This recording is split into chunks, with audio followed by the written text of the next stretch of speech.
अध्यक्ष महोदय, मैं धन्यवाद देता हूं आपका कि आपने बहुत महत्वपूर्ण घटना पे मुझे बोलने का अवसर दिया है।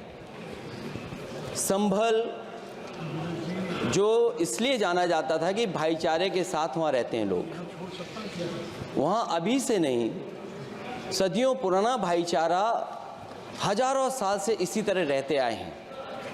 लेकिन अचानक ये जो घटना हुई है, ये सोची समझी रणनीति के तहत वेल प्लान्ड हुआ है और वहाँ के भाईचारे को गोली मारने का काम हुआ है।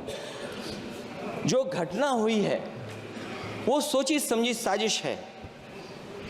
वहाँ जो खुदाई की बात लगातार अध्यक्ष महोदय देश में कोने कोने पर भारतीय जनता पार्टी और उनके सहयोगी और समर्थक शुभचिंतक बार बार खुदाई की जो बात कर रहे हैं अध्यक्ष महोदय, ये खुदाई जो है हमारे देश का सौहार्द, हमारे देश का भाईचारा, हमारे देश का गंगा जमनी तहजीब को खो देगा। मैं आपका धन्यवाद इसलिए भी देता हूं कि इस महत्वपूर्ण जो साजिश हुई, और वो साजिश सोची समझी इसलिए मैं बोल रहा हूं। उत्तर प्रदेश का चुनाव था, पहले 13 तारीख को चुनाव होना था और 13 तारीख के चुनाव को उन्होंने बढ़ा करके 20 तारीख कर दिया। और इस जो घटना है मैं आपके सामने पढ़ना चाहता हूं। अध्यक्ष महोदय, ये यात्रा रुकी क्यों नहीं है? यात्रा ले जाओ दूसरी तरफ।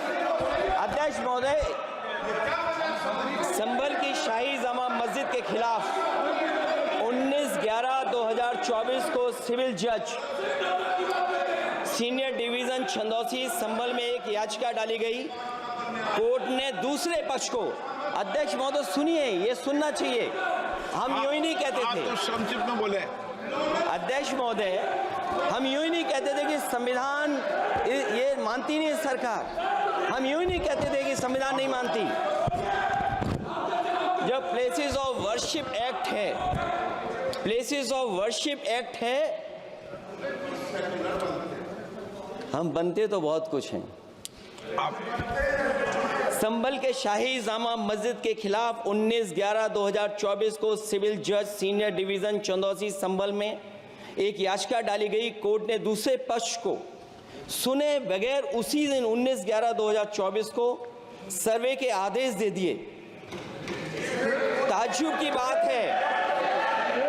की बात है संभल के जिलाधिकारी संभल और पुलिस अधीक्षक संभल आदेश को पढ़े बगैर 2 घंटे के बाद सर्वे के लिए पुलिस बल के साथ शाही जामा मस्जिद पहुंच गए।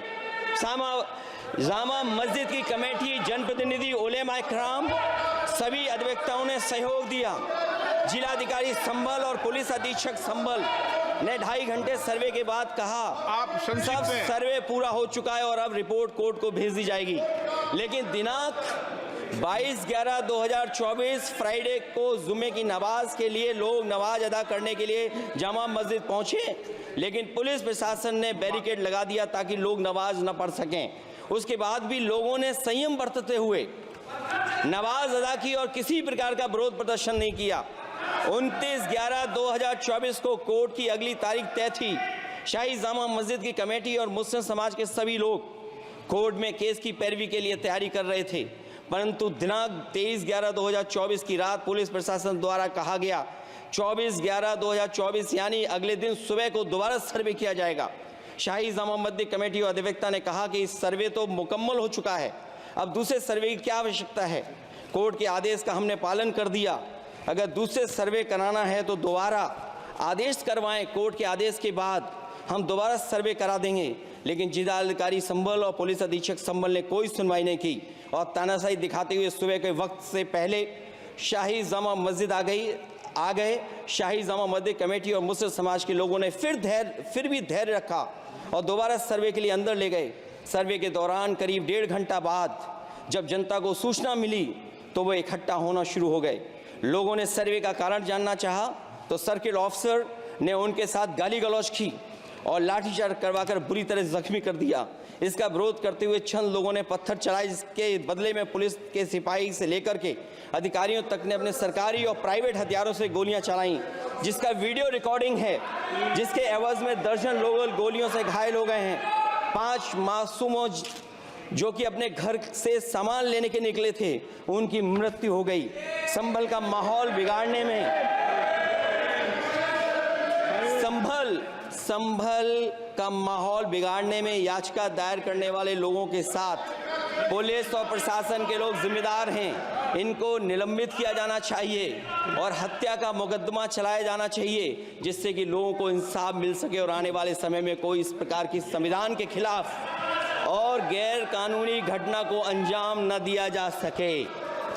अध्यक्ष महोदय, ये लड़ाई दिल्ली और लखनऊ की है। No, please.